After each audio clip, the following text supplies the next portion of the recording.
குட்டி தேர்தலும் வரவுள்ளது. பாராளுமன்ற தேர்தல் கடமைகளுக்கான கொடுப்பனவு இதுவரை செலுத்தப்படவில்லை. உள்ளூராட்சி மன்ற தேர்தலை விரைவுபடுத்துவதற்கான நடவடிக்கைகளை அரசாங்கம் விரைந்து மேற்கொண்டு வருகிறது. அந்த வகையில் உயர்நீதிமன்றத்தின் கட்டளைக்கு அமைய உள்ளூராட்சி மன்ற தேர்தல் திருத்தச் சட்டம் மூலம் நேற்று மாலை பாராளுமன்றத்தில் ஏகமனதாக நிறைவேற்றப்பட்டது. சட்டம் மூலம் நிறைவேற்றப்பட்டவுடனேயே பாராளுமன்ற மரபுகளுக்கு அமைய சபாநாயகர் அதில் கைச்சாத்திட்டுள்ளார்.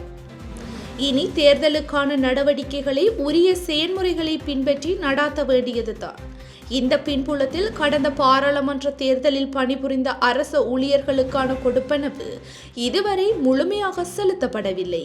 சில பகுதிகளில் கட்டம் கட்டமாக கொடுப்பனவு செலுத்தப்பட்டுள்ளது. எனினும் வன்னி தேர்தல் மாவட்டத்தில் இதுவரை கொடுப்பனவு கிடைக்கவில்லை என தேர்தல் கடமைகளில் ஈடுபட்ட அரசு அதிகாரிகள் அங்கலாய்க்கின்றனர்.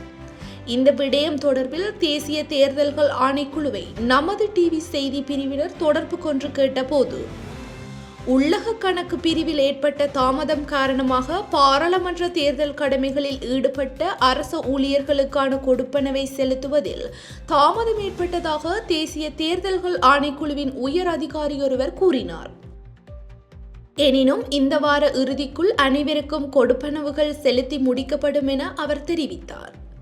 இந்நிலையில் வன்னி தேர்தல் மாவட்டத்தில் நிலவிய ஊழல் மோசடி தொடர்பில் பகிரப்படும் விடயங்கள் தொடர்பிலும் நாம் வினவினோம்.